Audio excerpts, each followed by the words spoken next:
Shalom, welcome to the Jewish View. My name is Rabbi Nachman Simon with the Chabad House of Delmar, together with my co-host Mark Ronich of jbiztechvalley.com and Statewide News Service. We have a very special guest with us over here. John Connors of the Albany County Comptroller. You're in charge of the money, so we got to be good with you over here. Well, in any case, thank you, Rabbi. It's good to be here. It's good to hopefully have you have here. a good lot of money there to Well, shell out. How's the money going? That's really the bottom tough, line with your tough, job. Rabbi. Say prayers for us. Right. It's tough.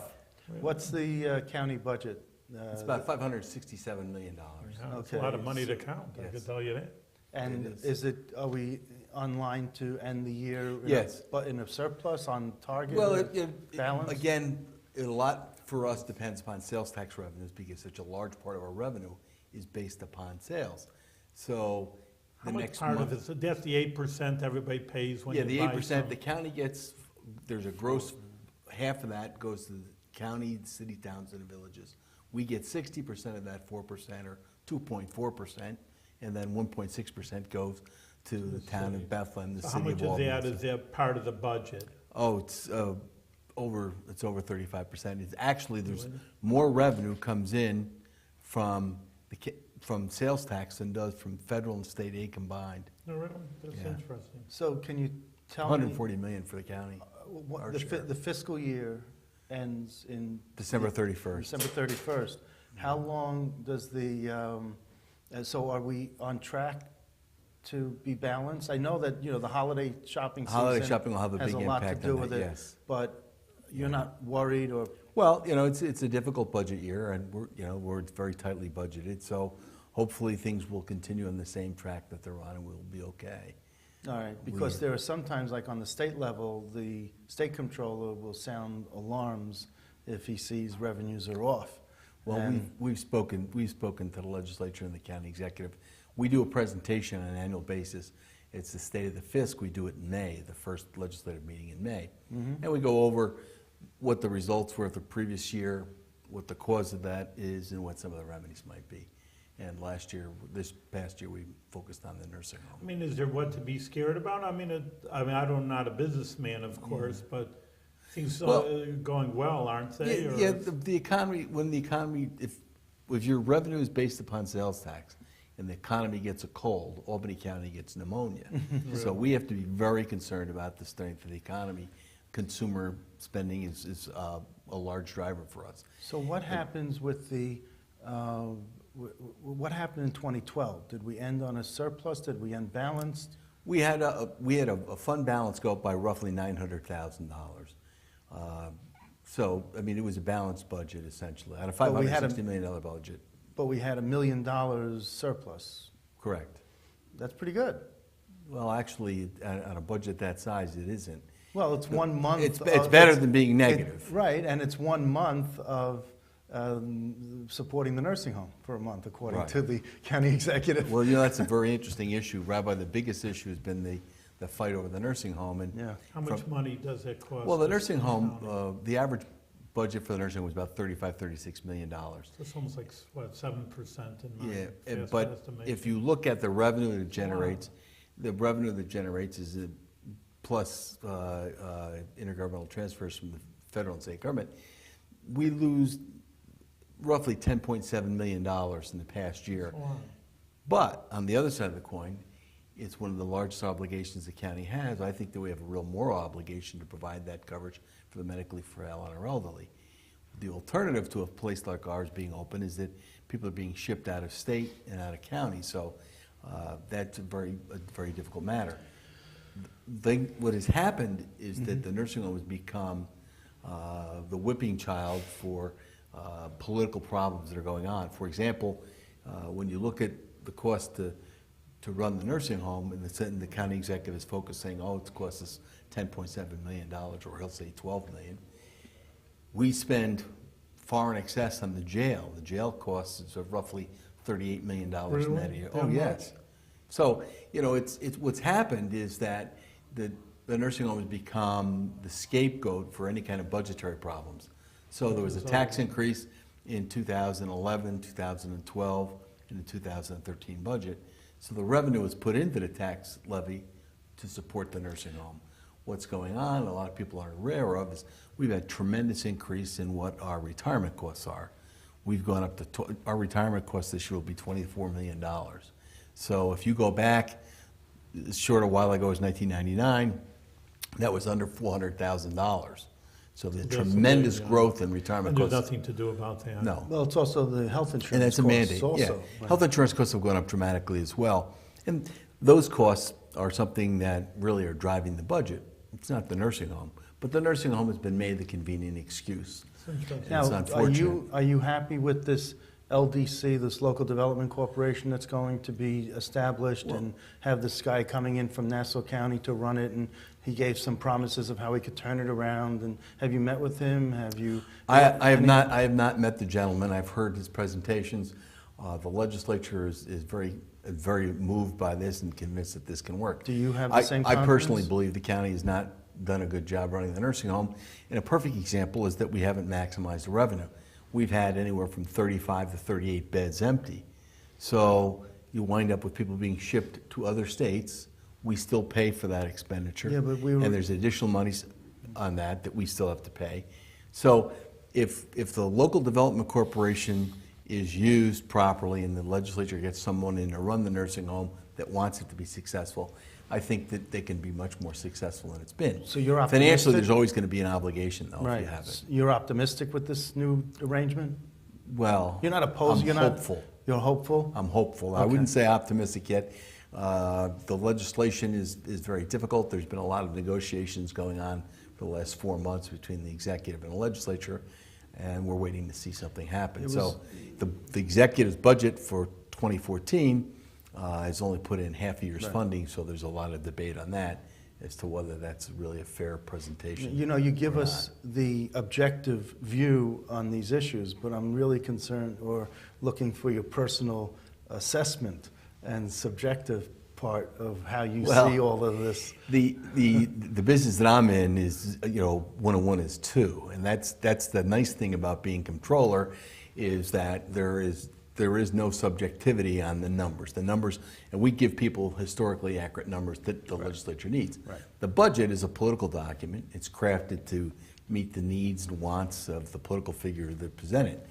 From the proposal to go to a local development corporation, I think it does something that really puts the county on the spot. The legislature says, yes, we're going to back this facility.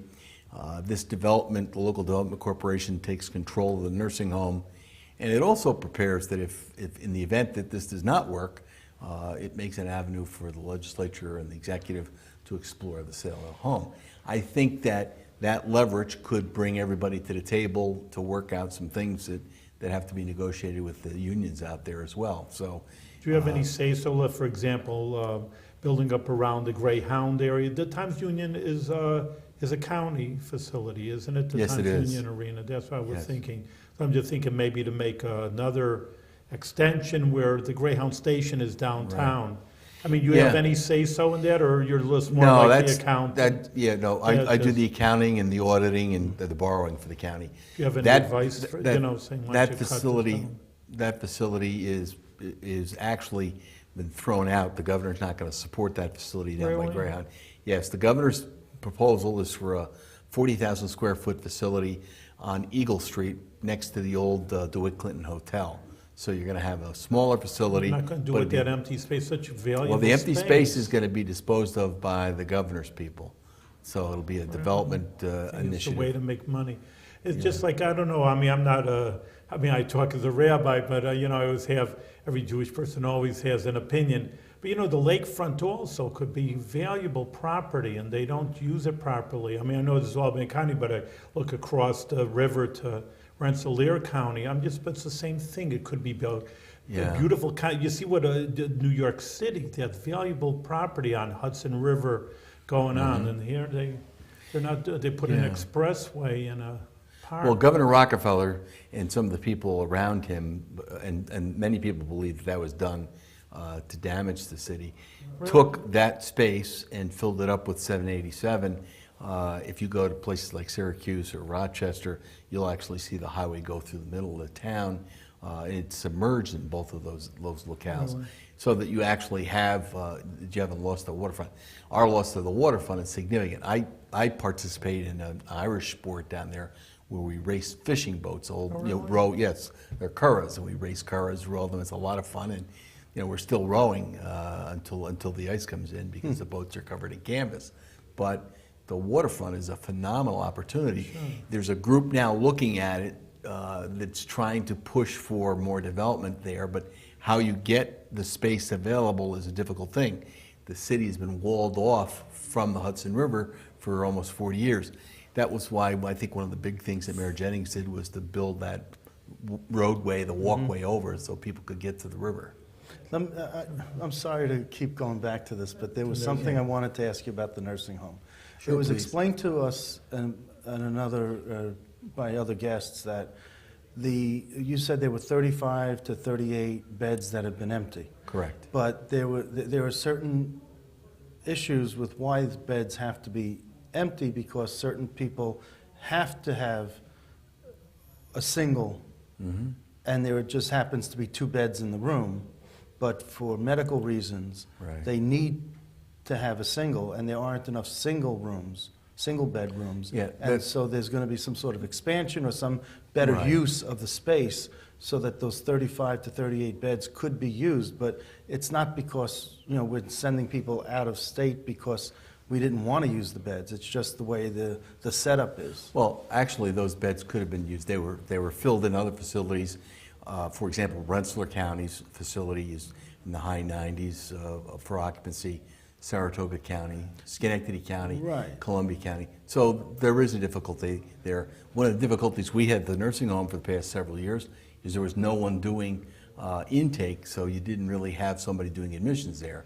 Another problem is that if you look at when people say there's not enough space or they can't do this or they can't do that, you're in a facility that was a full 120-bed facility. Right, but so they're not utilizing the space properly, and that's what people were saying. That's a management decision. And that's why this guy was saying, this new guy who's going to be coming in is saying that he could manage the facility better and free up those 35 to 38 beds and also maximize the use of the employees. And there's not only that, but there's also the opportunity, not to get too technical, but... No, go ahead. We like that here. Well, good. The way that when you rate or categorize what the level of care is a rating that's given. And you might say that your utilization rate, and I think ours is something like 0.87, you can literally, with the same staff and the exact same patients that you have, with some of the modern software programs that are Care Tracker or a host of other programs like Care Tracker,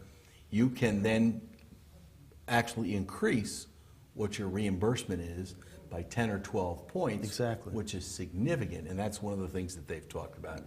When the county executive was talking about giving the facility, not giving, but paying someone to take the facility over, we pointed out that, gee, there's an opportunity, and we brought actually in someone who's been involved in 21 of the last 22 nursing homes that have been sold in this area, brought them in to do an appraisal, and the facility does have value.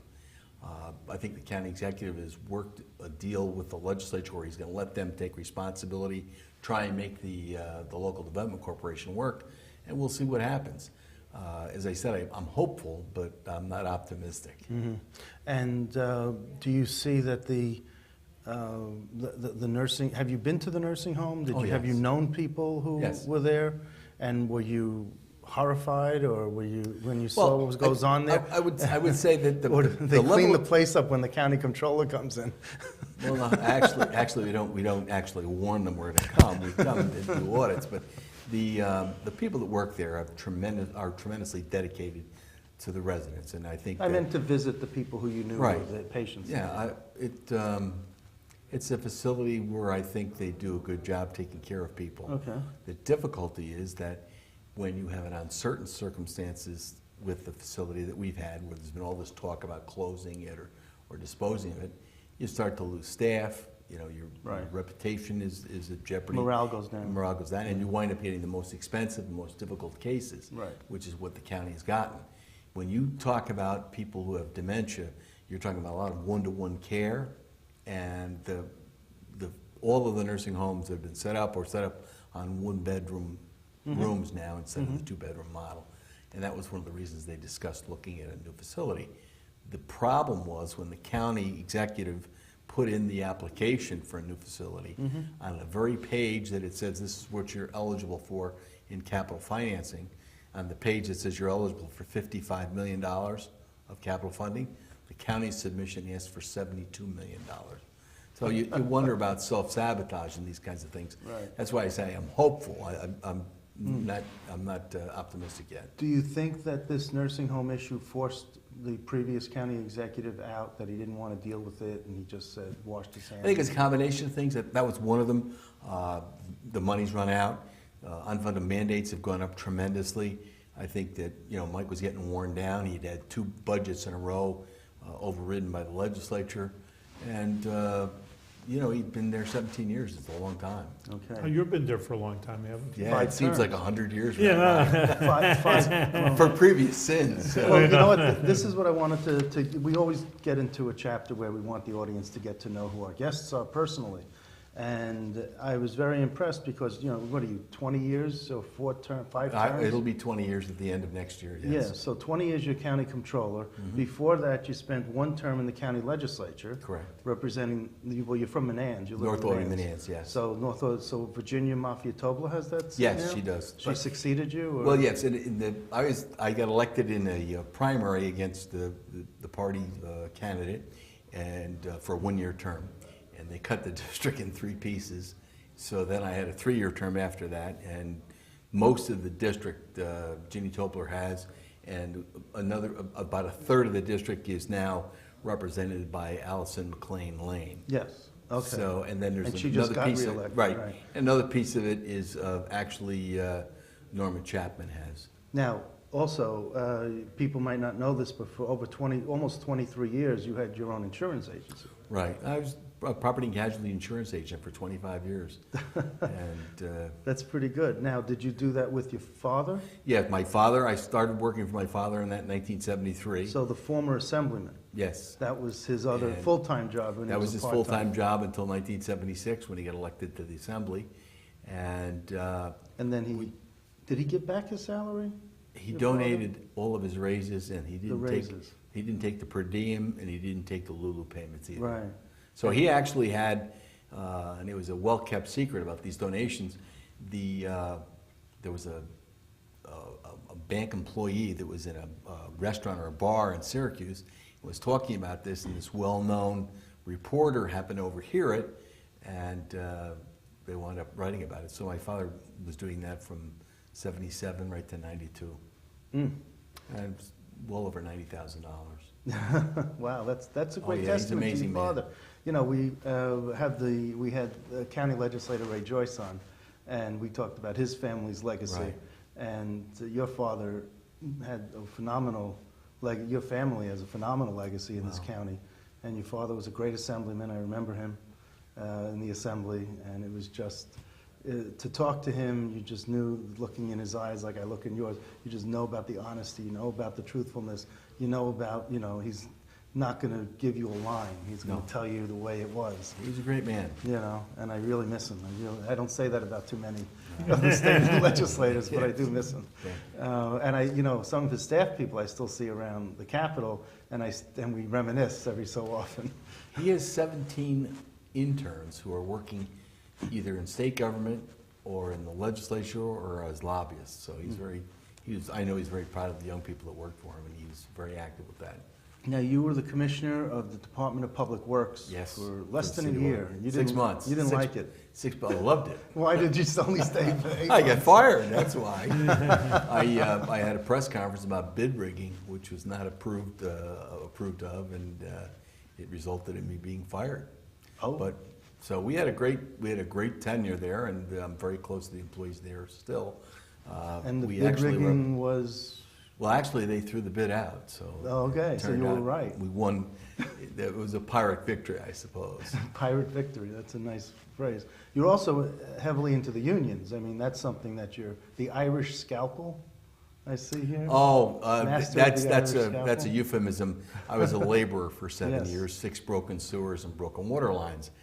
And a short-handled shovel is, that was a nickname for that, was an Irish scalpel. So you're not, you're familiar with getting your hands dirty? Yes. Because I see here you were a sandwich maker and a bartender at the Town Inn and the Sienna Rathskeller. Yes. You were a fry cook at McDonald's. I became assistant manager, too. Oh, excuse me. Oh, Yes. A shift It was great. assistant manager. Yeah, Swing oh, shift, yes, the night shift, yes. The night shift? I made $1.30 when everybody else was only getting $1.15. So, I'm telling you. yes, it was a great, but it was a great job, a great opportunity. You know what, Mayor, I think that's a good testament. I mean, I just want to Yeah. interject because, you know, a lot of people are, in a way, professional politicians, and it's good to have a person who's a public servant, but on the other hand, you know what it means to get your hands dirty, you know, to work for a living. Sometimes that's why I say people are almost, and it's, I mean, there's no nobility in the United States, I know that, but in a way they are. You know, they're just like, they've had everything fed to them, they're lawyers, they never dealt with people. Here, you know, you're a down-to-earth kind of guy, so you know what it means,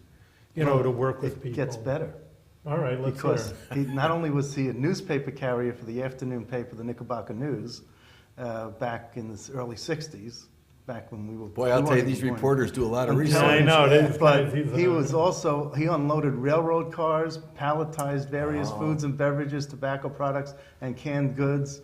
And, I mean, Central Warehouse, Yep, he was that a was a labor... great job. That was at night. Yeah, that was a great job. For over a year, and when everyone else was protesting peace, and there was peace, not war, or, you know, in the 67 to 69, in the Woodstock era, you know, he was out there unloading Working railroad it cars. It was a right. great job, great So, opportunity. you have any scars or any calluses from these days? Or? Well, I will tell you that I did have a tragedy with a pallet full of frozen turkeys right around this time of Yeah, year. hopefully they weren't kosher turkeys. No, right? not Well, then. no, not the Sense Warehouse. But the turkey boxes were frozen and unusually shaped, and I happened to hit going up the ramp onto the railroad car as we were loading them into a railroad car to go out. And when they fell, because of the separation between the railroad tracks and Central Warehouse, they fell a couple of stories. So my reward for that was to go down and carry them up by hand, the boxes. But it was a great job, and I worked with some tremendous people, and we made really good money at the time. I mean, that was a great job. $1 watt per hour. Oh, no, it was probably close to $7 an hour. back Wow. That then. was So in 1967, 8, and 9, that was Yeah, great that was- money. So you And still- I did that at night between football and lacrosse season. And you put that in the bank and you saved it and you still have Use it. it for tuition That's and it, books. yeah. Yeah. What about your health? I understand you had a Knock on last- wood, everything has been very good. Could I you think tell the power audience a per- little bit about? Yeah, I was diagnosed a little over a year ago with non-Hodgkin's lymphoma. It was picked up in a routine physical with swollen glands in my neck, and went and had all the tests, and it turned out to be stage 3, which is extremely frightening at the time. I had a tremendous surgeon by the name of Mike Daly who did surgery and took out 3 cancerous lymph nodes in my neck.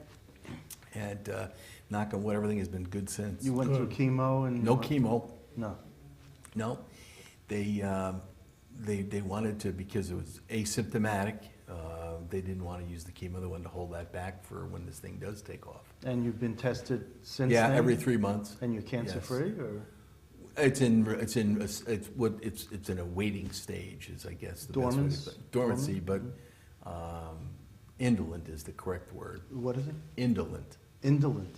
yeah. Okay. INDOLENT, indolent. You're right, that's how you spell Waiting, it. waiting is a lot easier, yeah. Yeah.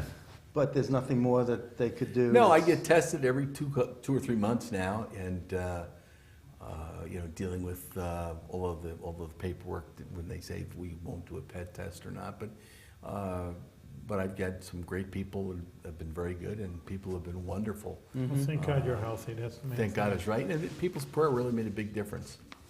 Well, that really was something, I understand that took a lot of people by surprise. And, it's interesting because the reason that you felt you had to come out and tell everyone about this is sad because you didn't want an opponent to come and start spreading worse rumors about this. And we live in that type of an age now. Yeah. Where, and you have a blog on the Times Union website. So you came out on the blog and explained this to people. And, one of the reasons that you said that you came out to tell everyone was because you didn't want the rumors to start spreading, like playing telephone in school, where you say one word to the first person, by the time it gets to the last one, it's something totally different, you know? Yeah, I tremendously disappointed some people by not dying. Yeah. So one of the problems in the business of politics is that people who don't like what you're saying or don't like what positions you've taken will use any means to try and destroy the strength of your position. And there were rumors out there that I was sick, that I was dying, that I wasn't going to be able to complete the term. No, I wanted to ask you a question. We had, because I'm really from Delmar, and they had about the, that certain positions shouldn't be voted in. So I'm thinking, why do you think it's right, or that to be voted in the comptroller? I understand a politician, they got to keep the people have to keep their feet to the fire. Like say you're an accountant, really. And the most simplest thing, you have to vote an accountant. You're doing a good job as someone. I don't know. I don't see why the politics have to be thrown into that position. Do you have a CPA? Are you an accountant? No, I'm not a CPA. Okay.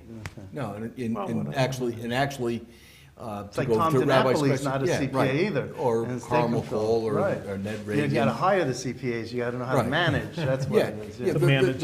The job as comptroller is about creating an environment for people to be successful, and it's about having a solid understanding of the numbers. And I, I've debated in primaries and general elections for CPA opponents, and the people of Albany County have been satisfied with the answer, so I've been reelected. But to go to your question, Rabbi, I think it is good to have a comptroller elected. And the reason for that is that if I'm appointed and I say something that the county executive doesn't like, he can fire you. Oh, really? So to get a really objective viewpoint, I think having an elected comptroller does make sense, and it's served the county well. So you could be independent in that Yes. sense. Mm-hmm. Right, And you like being independent. You I have have that been, yeah, fiery Irish, I don't think anybody thinks that I'm very shy about making myself known on a position or flying against what is the prevailing beliefs or political wishes. Well, I've heard people say, oh, here he comes, watch out. And they say that about me too. So, I think it is a badge of honor, but, Yeah, I think the most important thing for comptroller is to be independent. Yeah, that's right. Right, so that's a good explanation. That's smart then. So you plan on possibly running again? Well, God willing, yes. Do you want to run again? I hope to, yes. Okay. And you know who these people are who are nipping at your I heels? don't really pay much attention No, to but you them. know who they are? Yes. Okay. And, it's interesting because you would think that it wouldn't be such a hot commodity. It's County funny. controller, It's but funny, I guess it is. Yes, it's funny. Well, it's a great job. It's a tremendous Low opportunity. profile, and if you make it what you want. Believe me, it's a wonderful opportunity. I'm very thankful and very lucky and very blessed to be comptroller. It's a privilege and an honor to serve. The noise that was starting, all the drum beats and all of the information about that, 3 days after the blog coming out and people had the solid information as to what was really going on, that Dissipated. went away. Yeah, it's And always is to it be a shame upfront. that in Yes. this day and age you have to do that in order to... That's a cost. But I mean- that's what it is to be in public service. Yes, but on the other side of the coin, there's such a reward. Do you have a chance to help people Sure, in this job? It's a tremendous opportunity and honor. So it is part of the price. You have to pay part of the price. No, and I know was lucky. You do give back, and you are out there in the community, and you're not just, one of like an A-beam type of controller, where I always think of a short Jewish guy managing the numbers, and but you're out there, quite effusive, and you just get out there and say what needs to be said and stay on top of things. Well, So thank you. I think that's a real attribute. So. Mike, we're out of time. It's always good talking to you, and Thank you, Rabbi. keep up the good work and the budget. try. And Mark always tells me, Rabbi, you got to say a blessing. So first of all, you have to have your health. That's, of course, the number one for anything. You can't do anything without your health. So a blessing, you should have good health. You shouldn't have any problems at all through. And, in Jewish, you say you live till 120. Right. So you should be with good health till 120 and doing good work for the Albany County, and everything should be good. Thank you, Rabbi. Glad you've been here. Mark, thank you very much.